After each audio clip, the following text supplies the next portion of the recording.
Chalo, so we next begin with glycolysis, the first pathway, the first cycle that takes place during aerobic respiration. ठीक है, glycolysis का basic information and introduction is what we've done previous lecture में, where we said that glycolysis जो है वो common pathway है aerobic as well as anaerobic respiration में, and also glycolysis is called as EMP pathway based on the name of scientist who discovered this pathway. And one more is that it is a pathway that occurs in the cytoplasm of a cell. कोई भी cell हो, prokaryotic cell हो या eukaryotic cell हो, हमेशा उन sales के cytoplasm में ही ये पर्टिकुलर पाथवे होगा, आगे पीछे कहीं नहीं. ठीक है. So when we talk about glycolysis, सबसे पहले what is our main aim? क्या करना है अपने को? Glycolysis में क्या होता है? Glucose gets converted to pyruvic acid. So हमें ग्लूकोज को पायरुविक एसिड में कन्वर्ट करके लाना है. ठीक है, कैसे करेंगे? तो सबसे पहले you have glucose molecule which gets converted to glucose 6-phosphate. Glucose gets converted to glucose 6-phosphate. मतलब क्या? Meaning glucose is a 6 carbon compound, उसके 6th कार्बन पे फॉस्फेट ग्रुप गेट्स अटैच्ड. ठीक है. Now how will you have this phosphate group getting attached? ये phosphate group जो है वो अटैच कैसे होता है, कहां से आया वो? तो एक एटीपी मॉलिक्यूल जो है वो टूट के एडीपी में कन्वर्ट हो जाता है. तो एक फॉस्फेट मॉलिक्यूल रिलीज हो गया. दैट फॉस्फेट मॉलिक्यूल, ये एरो ऐसे इसलिए बनाया है बेटा क्योंकि वो हमें बताता है कि एटीपी से जब एडीपी बना तो जो फॉस्फेट है वो इस वाले पाथवे में गया, इस वजह से ग्लूकोज को 6th कार्बन पे फॉस्फेट मिला. ठीक है. अब ये सारा चीज करने के लिए अपने को ऑब्वियसली एंजाइम्स चाहिए होंगे. बिना एंजाइम के ये रिएक्शन पॉसिबल नहीं है. So enzyme involve for carrying out this reaction is called as hexokinase. काय म्हणतात? हेक्सोकाइनेज. क्या बोलेंगे? Hexokinase. So glucose gets converted to glucose 6-phosphate, and that happens because ATP gets broken down to ADP. Enzyme involved is hexokinase. Glucose 6-phosphate further gets converted to fructose 6-phosphate. अभी go back to biomolecule chapter. उसमें हमने पढ़ा है कि glucose और fructose का chemical formula same है, just the structure formula changes. Yes or no? That means both of them will be what of each other? Isomers of each other.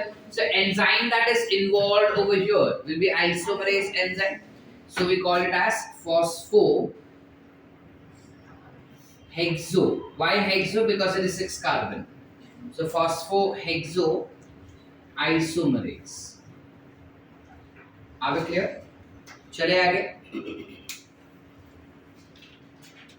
Fructose 6-phosphate further gets converted to give us fructose 1,6-diphosphate.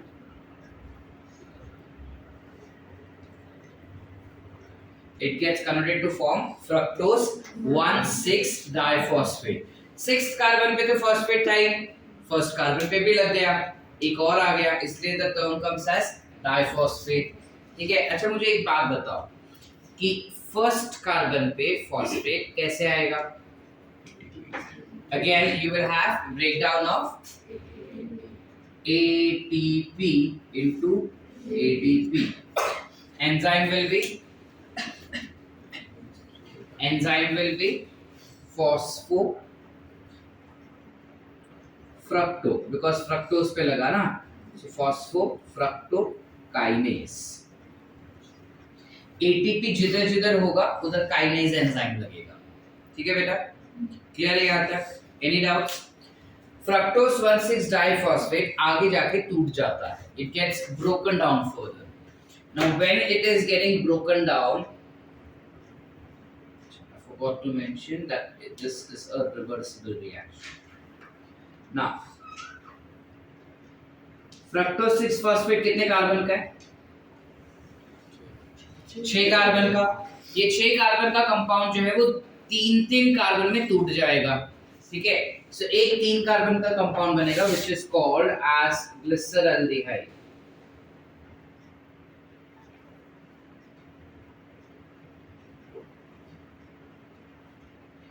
Three phosphate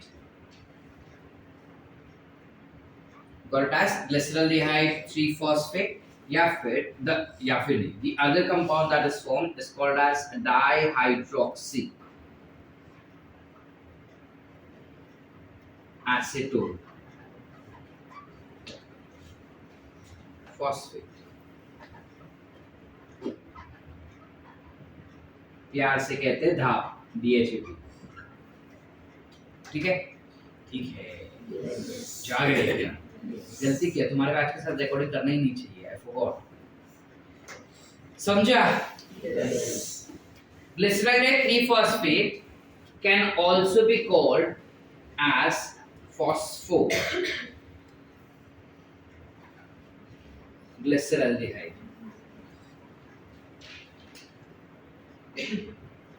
That is nothing but 3-phosphoglyceraldehyde भी कहते हैं, जिसे प्यार से PGAL कहते हैं, पागल, समझे? Yes or no? Yes। क्या बोले हम? Glucose gets converted to glucose 6-phosphate where one phosphate group is added. That single phosphate group which gets added over here is with the help of ATP molecule, and the entire reaction is taken care of by an enzyme called as hexokinase, ठीक है। Whereas glucose 6-phosphate gets converted to fructose 6-phosphate, an isomerase enzyme is involved over there. And fructose 6-phosphate gets converted to fructose 1,6-diphosphate, where again you have phosphate group added. So one phosphate group that is added will be breakdown of ATP into ADP. Are we clear? Any doubts? ठीक है। Enzyme over here will be phosphofructokinase. Fructose 1,6-diphosphate जो है वो आगे टूट जाता है और टूट के बनाएगा glyceraldehyde 3-phosphate and धाप। Glyceraldehyde 3-phosphate is also called as 3-phosphoglyceraldehyde, which is power. Any doubts? नक्की। अब ये जब टूट रहा है तो इसको एंजाइम लगेगा तोड़ने के लिए, so enzyme becomes aldolase। enzyme is aldolase। ये DHAP जो है it's an unstable compound, so it immediately gets converted to something called as pagal, and pagal can also get converted to DHAP, but फिलहाल हमारे reactions के लिए धाप gets converted to pagal, okay, with the help of enzyme। They are isomers of each other, and thus the enzyme will be isomerase। Are we clear? Yes। Sort कितने reactions हुए देखो, first, second, third, fourth, fifth, 5 reaction हो गए। हम पिछले बार ही पढ़े थे कि जो फर्स्ट 5 रिएक्शंस है they are together called as to be preparatory phase।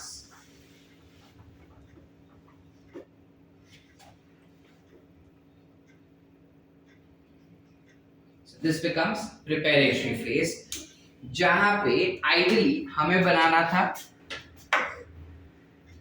Pyruvate और एटीपी प्रोडक्शन करना था, बट एटीपी प्रोडक्शन के जगह पे एटीपी रिलीज हुआ, ठीक है। अब यहाँ तक जो है वो उसने अपने आप को प्रिपेयर किया। The next thing that we have to begin with is कि कैसे वो ऑक्सीडेशन करता है और एटीपी का प्रोडक्शन करता है। सो हम यहीं से आगे लेके जाते हैं, तो एक्चुअली इधर नीचे आएगा वो, बट जगह नहीं है तो मैं इधर लिख रहा हूँ, तुम उधर ही नीचे कंटिन्यू करोगे, ठीक है। अब क्या होगा, यू हैव ग्लिसरल्डिहाइड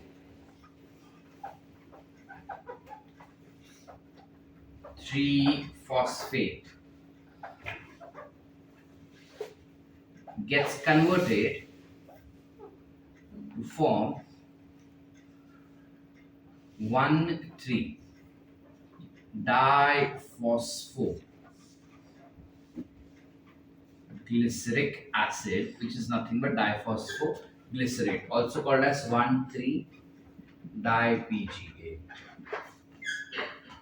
ठीक है बेटा, क्या हो रहा है देखो, glyceraldehyde 3-phosphate gets converted to 1,3-diphosphoglyceric acid, यानी aldehyde is getting converted to acid, When aldehyde gets converted to acid, it is by the removal of hydrogen molecule.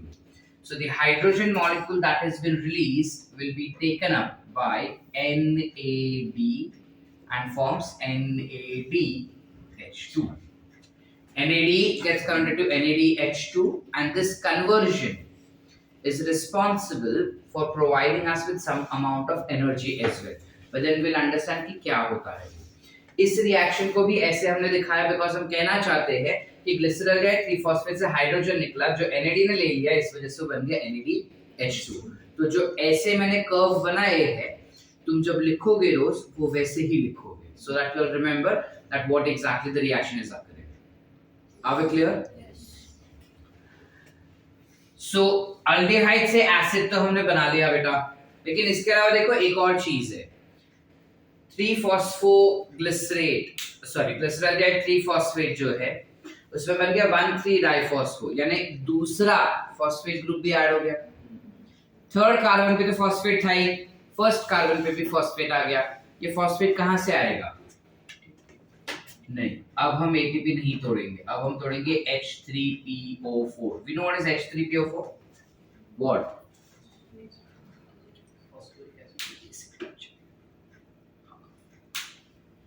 You call it as phosphoric acid. ठीक है. So अब हम phosphoric acid use करते हैं. Sir क्यों ऐसा? पहले आपने ATP वापरा, अब आप phosphoric acid वापर रहे हो.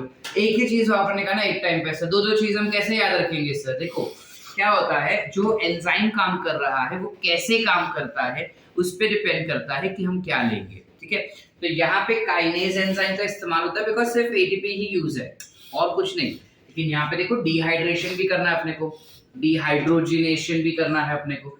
सो because you have oxidation reaction over here, see it got oxidised, removal of hydrogen is what? Oxidized. So oxidation reaction हो रहा है which cannot be taken place by kinase enzyme. इस वजह से यहाँ पे जो एंजाइम होगा वो भी होगा ग्लिसरॉल्डिहाइड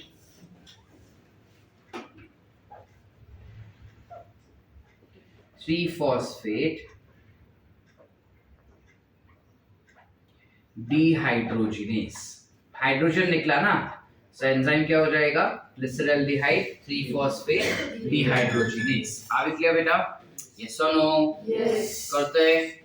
ठीक है, अब 1,3-डाइफॉस्फोग्लिसरिक एसिड जो है it will further get converted to form 3-phosphoglyceric acid which is 3-phosphoglycerate, also written as 3-PGA. ठीक है, अब ध्यान से देखो, इसके पास फर्स्ट और थर्ड कार्बन पे फॉस्फेट था, फर्स्ट कार्बन वाला फॉस्फेट निकल गया, तो फॉस्फेट निकला हुआ किधर जाएगा? करेक्ट, इधर जाएगा ADP के पास. तो क्या बन जाएगा वो अभी? So now ADP will accept this phosphate to form ATP. Are we clear? So enzyme will be what? ATP वाला एंजाइम क्या बोले थे? अभी बोला मैंने, ATP वाला एंजाइम क्या होगा? काइनेस. So इस सबस्ट्रेट से फॉस्फेट निकाला ना, तो सबस्ट्रेट का भी लिखेंगे. So substrate becomes phosphoglycerokinase. Phosphoglycero becomes substrate, kinase is the enzyme. So it has been basically explaining us that kinase enzyme ने phosphoglycerate में से phosphate निकाला और ATP में ऐड किया. समझे? ADP में ऐड किया, sorry. Then this 3-phosphoglycerate gets converted to 2-phosphoglycerate. यानी क्या हो गया? थर्ड कार्बन से निकल के सेकेंड कार्बन पे चला गया, तो इसे हम क्या कहेंगे? Isomerism. So the name of the enzyme over here is classified as mutase. Enzyme का नाम हम लिख देंगे म्यूटेस. 2-phosphoglycerate जो है आगे जाके it tends to remove water molecule. H2O निकाल देता है वो. ठीक है, जब H2O निकाल देता है तो the compound form becomes phospho एक नया ग्रुप बनता है जिसे हम कहते हैं इनॉल, इनॉल group. So you got it as phosphoenol, pyruvic acid, phosphoenol pyruvic acid, जिसे हम कहते हैं Peppa. You also call it as Peppa. Enzyme is enolase. Enzyme is enolase. Are we clear, beta? Any doubts? चलो, we come for the final step. बताओ क्या बनेगा? क्या बनेगा? Pyruvic acid. Correct. You'll have formation of pyruvic acid, which is nothing but pyruvate, also called as PA. ठीक है? अब देखो ऊपर phosphoenol pyruvic acid था, phosphate group निकला. Who will accept that phosphate group? हाँ? ADP. So ADP accepts the phosphate and forms ATP. Enzyme involved will be what? Kinase. We call it as pyruvate kinase. काय म्हणतात? Pyruvate kinase. कळतंय? Yes or no? हो गया. बस. अब इस phase को हम क्या कहेंगे बताओ? What will we call this particular phase? या फिर we can call it as oxidative phase, या फिर we can call it as payoff phase. अब देखो सिनेरियो क्या है कि मैं ऑक्सीडेटिव से क्यों बोल रहा हूं वो तो मुझे समझा, क्योंकि मैंने यहाँ पे ऑक्सीडेशन रिएक्शन किया है, इसलिए मैं इस पर्टिकुलर फेज को ऑक्सीडेटिव फेज कह रहा हूँ. लेकिन मैं इसको पे ऑफ फेज क्यों कह रहा हूँ? पे ऑफ मतलब क्या? रिटर्न बैक देना. समझा? मतलब मैंने अगर सपोज राज के पास से लोन लिया है और मैंने उसको वही लोन वापस चुका दिया, so that becomes what? Pay off. I'm giving it back what I've taken from him. So why am I calling it as pay off? Very good. यहाँ से जो ATP लिया था हम वही ATP उसको वापस दे रहे इस वजह से. ठीक है? अब ये तो कोई बात नहीं बनी सर, फिर आपने कहाँ ATP बनाया? जितना इधर बना उतना वापस डाल भी दिया, जितना जितना लिया था उतना वापस दे भी दिया. तो क्या फायदा पूरा 10 रिएक्शन करने का? एक चीज हम मिस कर दिए. यहाँ पे हमने क्या बोला? धाप जो है it gets converted to glyceraldehyde 3-phosphate back again. Yes or no? Yes. Meaning एक glyceraldehyde 3-phosphate तो बना ही था, ये दूसरा मॉलिक्यूल भी बना. So you have what? 2 molecules of glyceraldehyde 3-phosphate, which will have 2 molecules of 1,3-diphosphoglyceric acid. Meaning I will have 2 ATP forms, 2 molecules of 3-phosphoglycerate, 2 molecules of phosphoglycerate, 2 molecules of phosphoenol and 2 molecules of pyruvate. That means 2 ATP here back again. 2 plus 2, 4 में से 2 भेज दिए वापस पे of. तो कितने ATP मिले अपने को यहाँ पे? 2. How many ATPs are we forming? 2. How many ATPs are formed during glycolysis? 4. 2. ठीक है? इसके थोड़े और भी टेक्निकल टर्म्स हैं जिसके बेसिस पे क्वेश्चंस फ्रेम किए जाते हैं. Will understand what and how to solve those MCQs as well. Once we get done with the chapter will practise MCQs as many as possible. ठीक है? नेक्स्ट वीक क्या rest है तुम्हारा? तो बाद में बात करते हैं. याद है? क्लियर है? Sort any doubts? Once more और अंडरस्टूड? नक्की लिखिए. बस done for the day.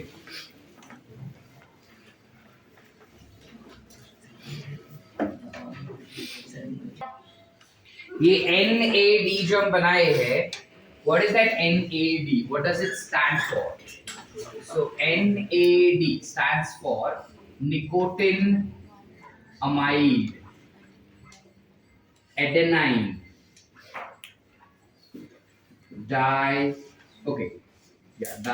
dinucleotide. ये चीज हम बायोमोलिक्यूल में भी की थी. Now when we talk about glycolysis, we need to understand how many ATPs are obtained during glycolysis. So energy gain is what we have to see. So if we talk about energy gain, we have ATP that is produced. How many ATP is produced? 2 ATPs. 2 ATP is produced, but then twice it is produced. 2 ATP दो बारी produce हुआ है बेटा. So into 2. So total कितने मिले अपने को? 4 ATP. Yes or no? इसके अलावा हमारे पास है NADH2. ये NADH2 जो है वो हमको 3 ATP दे सकता है. एक NADH2 3 ATP देता है. कैसे क्या देता है ETS में देखेंगे हम, ठीक है. लेकिन एक NADH2 3 ATP देता है. तो ऐसे हमारे पास कितने NADH2 है? दो बारी होगा ना reaction. So multiply by 2. Total कितने हुए? So the actual ATP formed will be 10 ATPs. But then, are we gaining all 10? No. How much did we gain? 8. Why? Because 2 ATPs were utilized. So in all, we are gaining how many ATPs? 8 ATP molecules. Are we clear? एक glycolysis से हमें 8 ATP molecule मिल सकते हैं. However, अगर हमें question आया कि what is the net gain of ATP molecule, तो हम लिखेंगे 2. What is the net gain of ATP molecule by glycolysis? Answer आएगा 2. काफी लोगों ने 8 लिखा था, जिनको रॉन्ग मिला है अभी के टेस्ट में. अभी जो नीट गया ना 2022 वाला, उसमें ये क्वेश्चन आया था, how many ATP molecules are what is the net gain of ATP molecule by glycolysis. सिर्फ ग्लाइकोलिसिस बोला है, ईटीएस का इन्वॉल्वमेंट नहीं बोला उसने, सिर्फ ग्लाइकोलिसिस बोला और उसने नेट गेन लिखा है. समझे? अगर लिखा होता how many ATPs are form तो 8 would be the correct answer. How many ATPs are gained 8 would have been the correct answer. What is the net ATP gain? The answer will be 2. समझे कि नहीं समझे? जब net शब्द आ जाता है ना, your answer by default becomes 2 over there. ठीक है? Why sir? Why is that so? Because you also have something called as net reaction. We also have something called as net reaction. Net reaction में क्या देखते हैं हम? ये 10 reactions जो हम किए उसको क्लब करके अगर एक ही रिएक्शन लिखना होगा मुझे, तो मैं कैसे लिखूंगा उसको? So I will write it as glucose molecule है जिसमें हमने 2 ADP का इस्तेमाल किया होगा, प्लस ऑब्वियसली 2 PI का, plus 2 NAD which provides me with 2 molecules of pyruvic acid. Yes or no?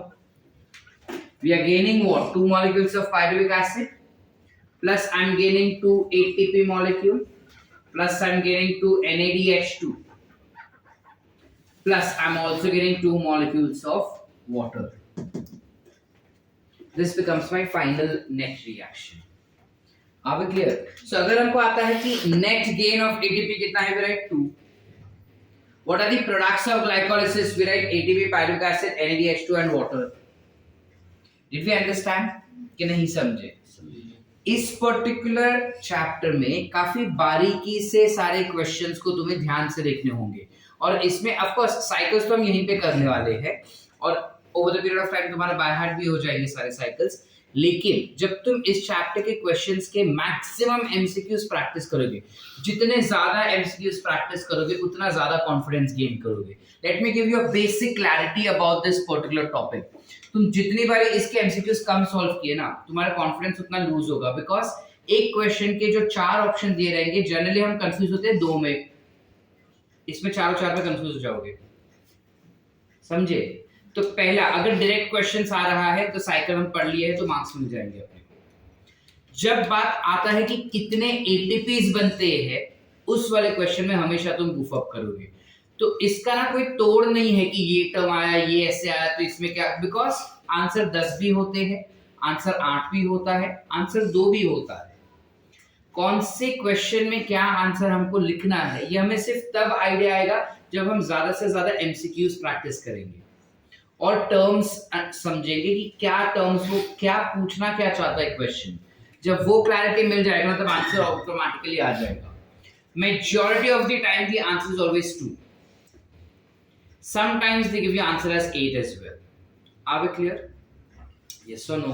Yes. What is the overall gain of ATP during glycolysis? So overall gain meaning it's asking all. तो सारा सब कुछ मिला के बोल रहा है तो 8. What is the net gain? 2. Total ATP obtained 8. Net gain 2. समझे? In all how many ATPs are obtained? नहीं 8. ठीक है। नेट गेन जब टर्म आता है ना सिर्फ तब हम ये बोलते हैं या फिर वो स्पेसिफाई करेगा that from only glycolysis how many ATPs are obtained. समझे? Are we clear up to here? Concept sort लिखे? यस और नो? Yes. चलो so with that we end up with your glycolysis वाला कॉन्सेप्ट। ठीक है।